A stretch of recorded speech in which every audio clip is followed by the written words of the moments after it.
Magandang umaga po sa inyo. Taga rito lang po kayo malapit sa barangay, within dito po sa Pedro Hill.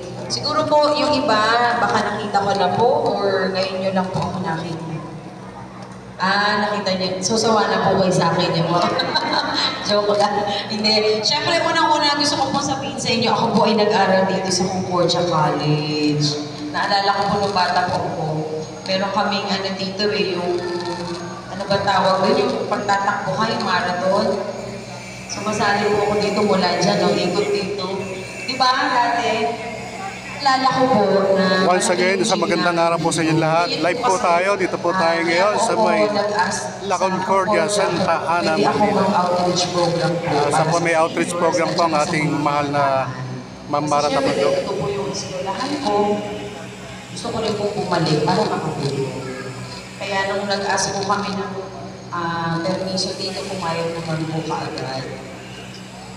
Nagulat po kayo na dito pala. Nakita niyo po ang haba ng entrance namin.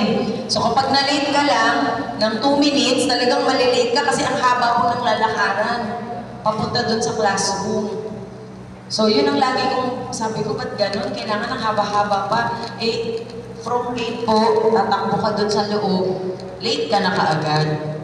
So yan po yung mga memory. Siyempre, unang-una, naturuan po ko dito ng tamang asal, medyo conservative. Actually, hindi lang medyo conservative po ang Concordia College.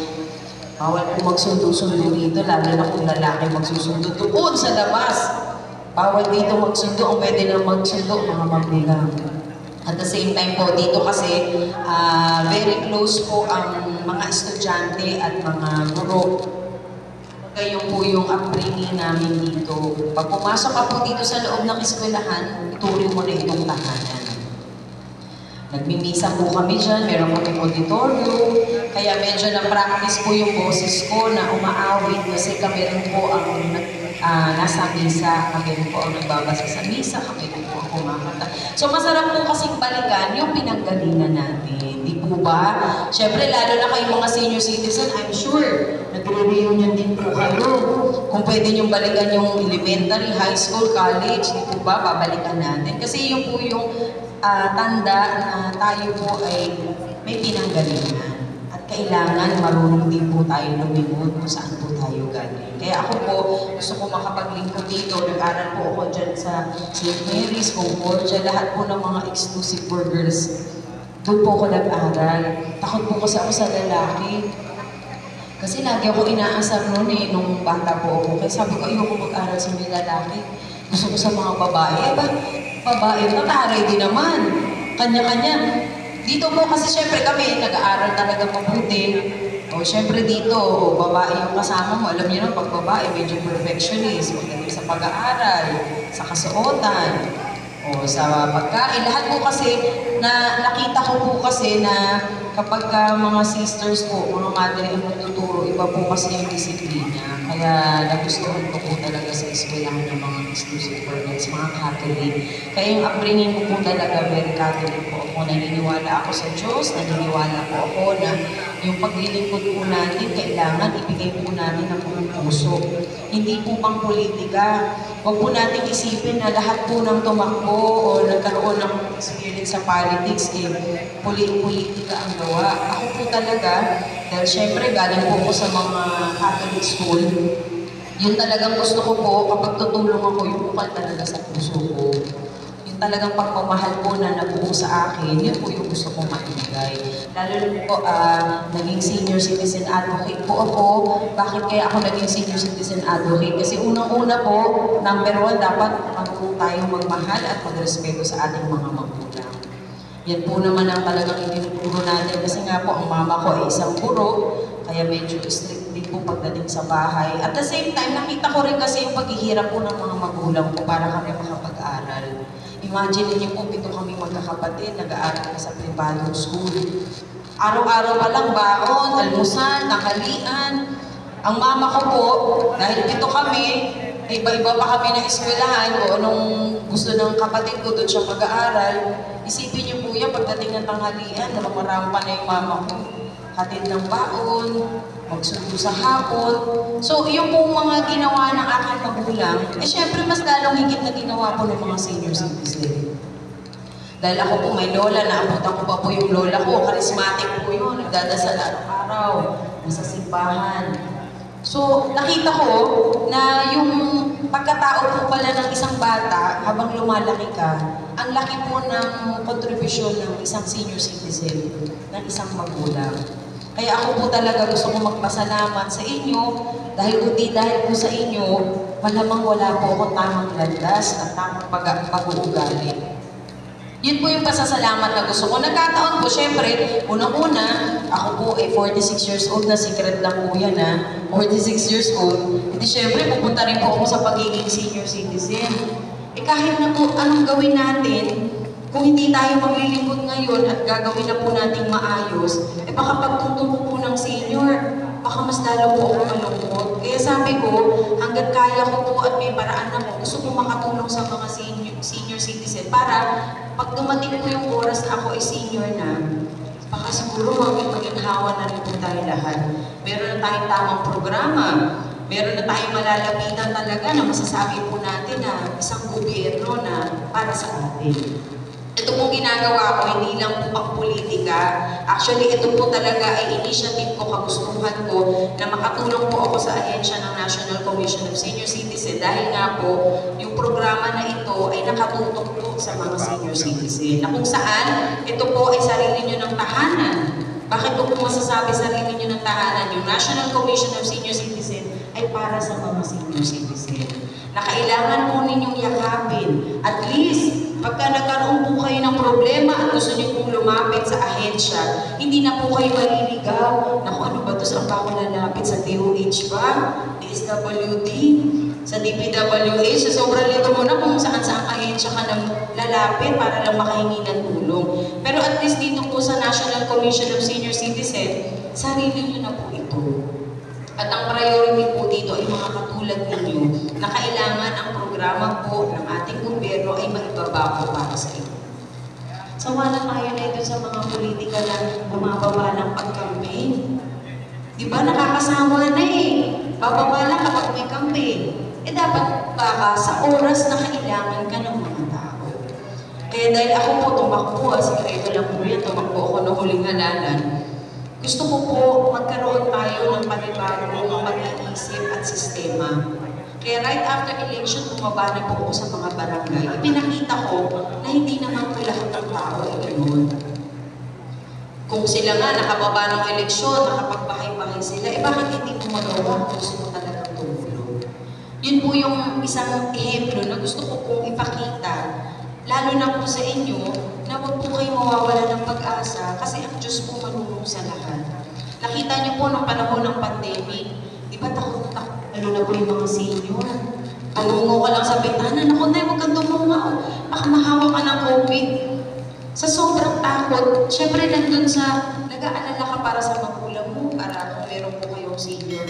Pero marunong po ang Panginoon. Bakit po? Kasi nalagpasan po natin yung pinakamahirap na estado ng ating buhay. Yung pinakamasasabi na natin worse. Kasi kung ako nga po, namamalengke ako sa Dagonoy, ang laki-laki ng payo ko para lang walang makatabi sa akin. Sinasadya ko po yun. Hindi na po ako makahinga kasi bukod sa face mask, merong pang tissue yung loob ng face mask ko po. At nakapayo ako na napakalaki. Ang sabi sa akin doon sa palengke, napakalaki naman ang payong mo. Hindi ko na masabi. Kaya ko po nilaki ito para wala makatabi sa akin. Sa sobrang takot ko dahil syempre, naalala ko rin po yung mga anak ko. Baka mapaaga yung mga anak ko na mawalan sila ng magulang. Kumbaga, kung yun nga po panahon na yun, takot na takot tayo. Hindi po natin alam po anong mangyayari sa atin. What more pa na binigyan po tayo ng pangalawang buhay at pagkakataon? Bakit hindi po natin gawin maayos? Ito na po yung pagkakataon din natin na iparamdam natin sa bawat isa na nandito po tayo.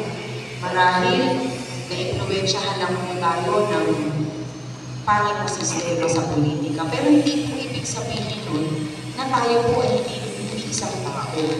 Tayo po ay tao pa rin na marunong magmahal, magpatawad, at higit sa lahat, willing po tayo na tulong. Kaya ako naman po ay nandito. Kasi sabi ko nga gusto ko lang po makapiling yung mga senior citizen dito po sa Concordia. Andito po yung classmate ko, si Roma.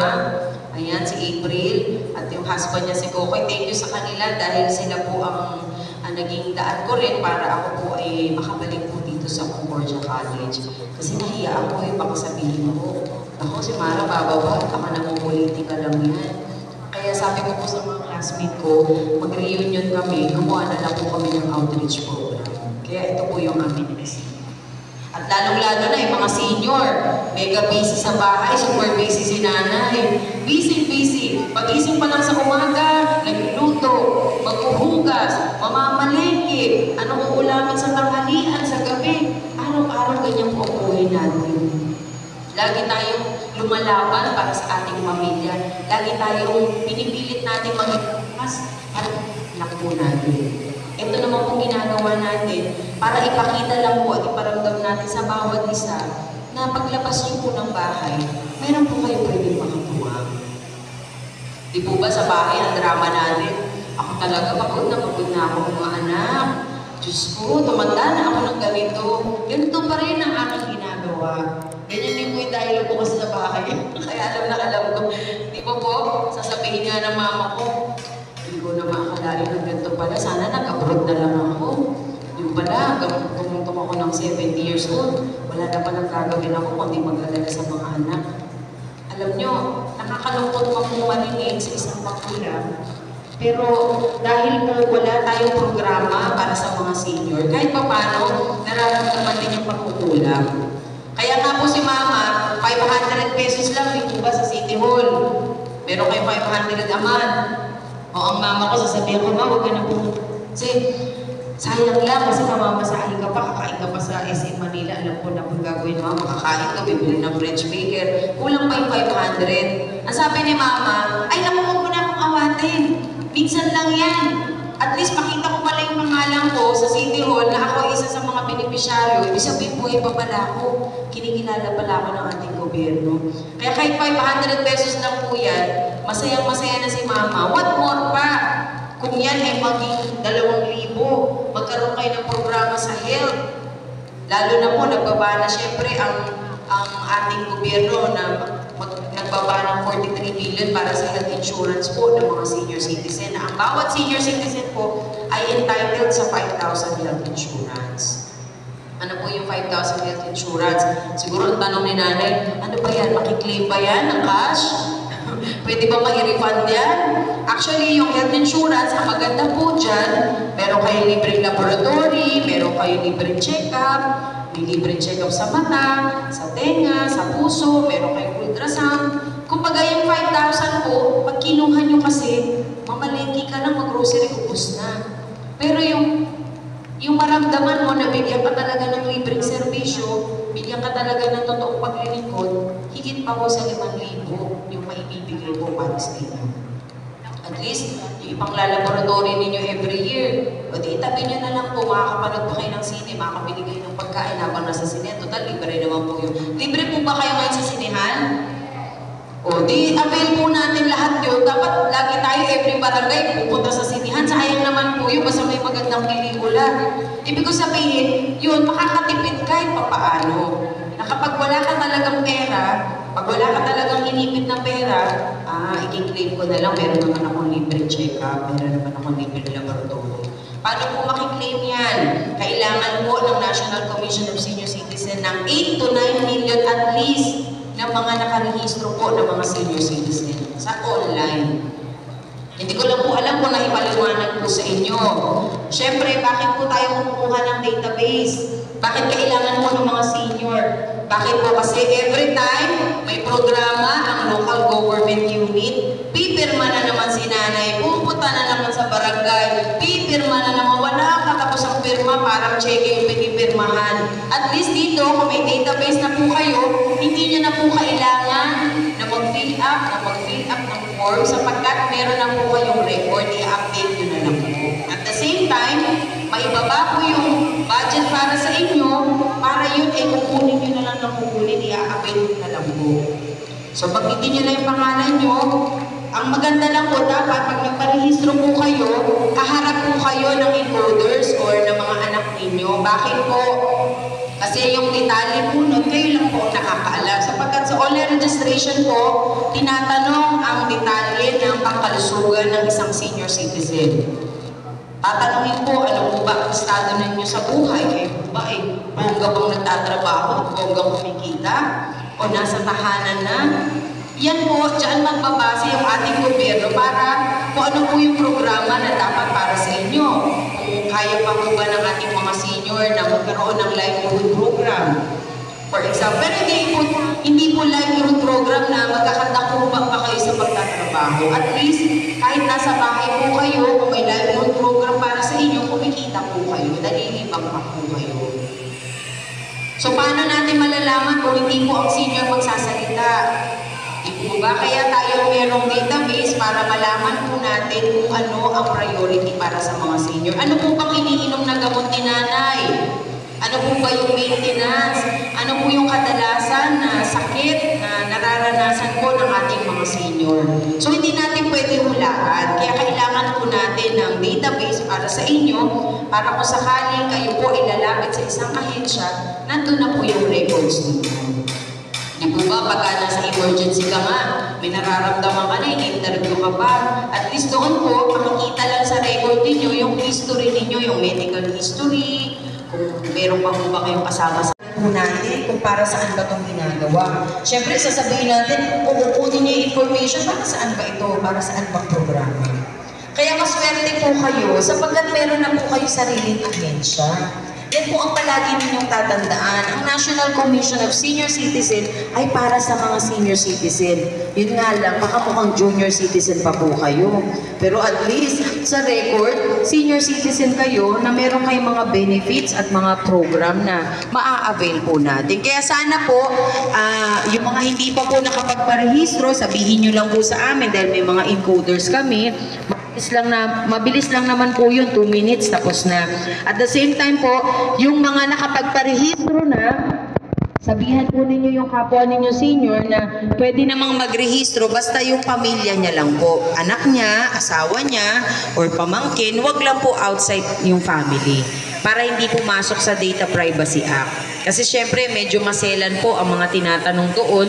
Kailangan ang bibigyan nyo po ng impormasyon, yung may authority lang at yung pamilya po ninyo. Lahat po ba kayo nakapagparehistro na dito? Lahat? Very good. Kayo po? Po, nung bumaba po kami doon, nakapagparehistro na po kayo. Opo. Kasi yung iba, papaliwanag ko lang mabilis na mabilis habang wala pang mga bata. Yung stickers po kasi, yan po ay ni-request ng mga senior citizen actually. Hindi po namin idea yan. Idea po ng mga senior yan nung nag-launch po ako sa Onyx. Bakit po? Kasi ang haba ng number. Di ba yung RRN number po ninyo lalabas? So, syempre, ang sabi kaagad ng senior, Diyos ko, yung cellphone number ko nga, hindi ko alam iha. Yung pa kayo matandaan ko. Kayo ay rehistrado na. Kaya lang po kami nag-come up doon sa stickers. Hindi po political ano po yun, hindi political campaign po yun. Dahil ang mga senior po mismo ang nag-request, dahil hindi nga po nila matandaan yung kanilang number. So, meron po akong malaking stickers, katulad niya, sticker po akong malaki, hinihingi po ng senior, baka daw nila yung number. Eh sabi namin, dahil masyado malaki yung mga stickers namin, sayang naman po. Kaya doon kami nag-come up na mag-print po ng maliliit. Kaya lang po, yung mga senior, sila rin po ang pumili na idikit po yun sa ID nila kasi yun po lagi nilang ginagamit. Ibig ko sabihin, dahil yun po yung accessible na ID nila, at least, lagi nilang dala-dala. Kaya po sila, ang naging choice po nila, option nila, idikit po yung sticker sa likuran. Hindi po ako ang nag-utos noon.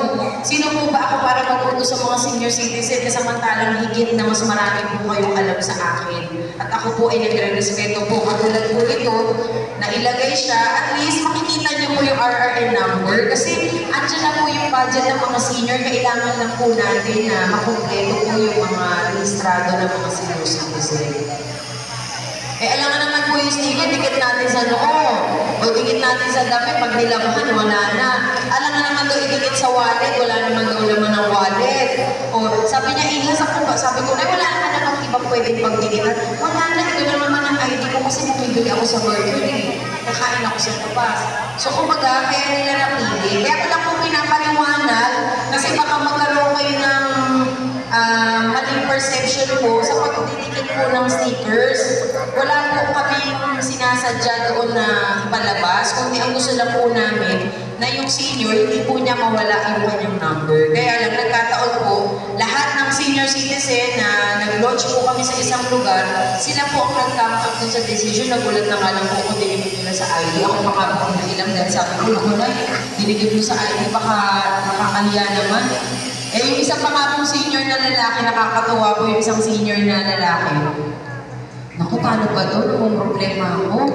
Naku, ididikit ko itong sticker sa ID ko. Sabi ko, tayo, bakit? Ba't ko may mga problema? Naku, makakala mo yung asawa ko, babae ko ito. Natawa po ako sa comment. Sabi ka naman yun, bakit kasi isipin ng asawa ko, babae ko na itong bago kasi may picture ko. Eh, syempre, kaya lang naman po nakalagay dito yung pangalan ko para malaman po ninyo kung sino yung nag-assist po sa inyo during ng online registration. At least, kung nagkaroon po kayo ng problema, meron kayong babalikan. Alam nga naman, pagka nagparehistro po kayo, wala kayong stickers, bibintangin mo si nanay, ikaw nag-rehistro sa akin eh. Di ba, ikaw nagkamali. Magtuturuan po kayo at least. Doon po, kung meron akong sticker, pwede niyo po sabihin na ako po ang nag-rehistro. At least meron po kayong pwedeng mahingian ng assistance kung sakali po na meron kayong mga tanong at nagkaroon po kayo ng problema. Yes, opo.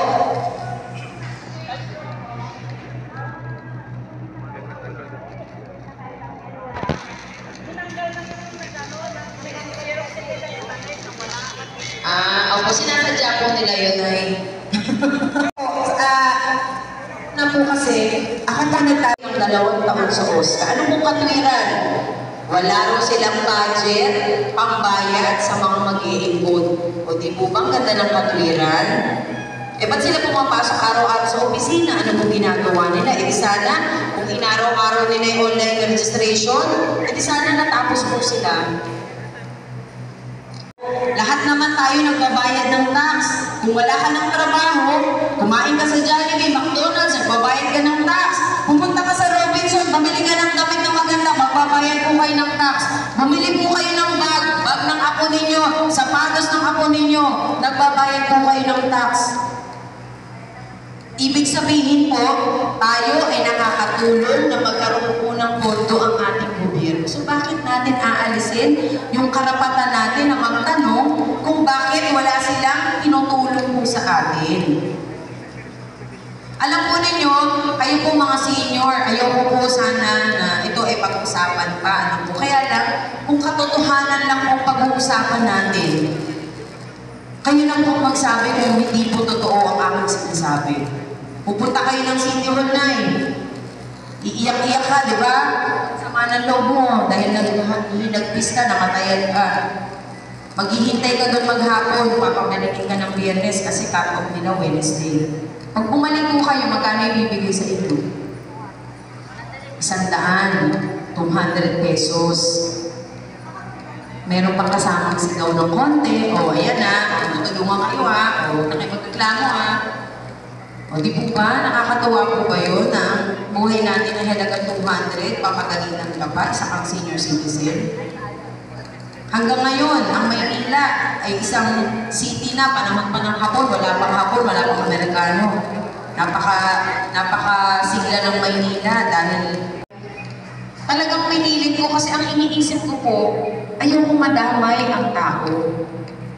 Dahil kung hindi po natin gagawin na tayo po ay maglalakas loob at lalabas at tutulong, eh baka magkasabay-sabay pa po tayo sa luneta, pare-pares na tayong manlimos doon at mag-agawan tayo ng pwesto kung saan tayo matutulog doon dahil lahat po tayo maghihirap. Kaya ako po, meron akong means, meron akong things, gusto ko po ma-share sa mga tao. Kung hindi po nila kayang gawin, wala na po akong problema doon dahil ako po gusto kong bumaba, gusto kong tumulong. Kawawa naman po yung mga senior natin. Isipin ninyo, ano po nangyayari sa atin? Maghihintay na lang po tayo pag binigyan ng anak. O pag wala na limos, magsiself-pity ka. Naku, Diyos ko, ako naman, ganito pa naranasan ko. Wala ako naipot. Tapos hirap ako. Di po ba dapat meron kang moral support mula sa government at meron ka ding financial support dahil meron naman po budget para sa atin.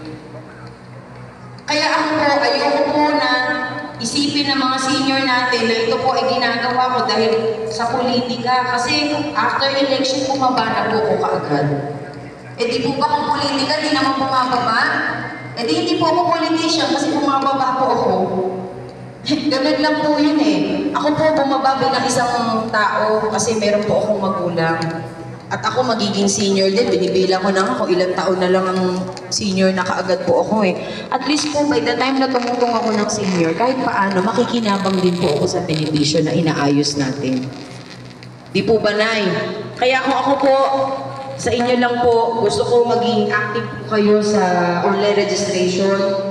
Lagi po ninyong i-visit yung website ng www.ncsc.gov.ph na kung saan makikita nyo po yung mga programa para sa ating mga senior citizen. Meron po akong programa mamaya 1 to 2 p.m. every Saturday po yan sa Media House Express na kung saan mabilis na tulong malasakit sa tawang programa po na ito ang tinututukan ko po rito mga senior citizen. Sabi nga nila nasa yun lang po yung aking katanungan. Masama po ba na maging isang tunay na anak sa magulang? Ang masama po doon, yung hindi nila binababa yung budget natin, tapos tayo po nahihirapan.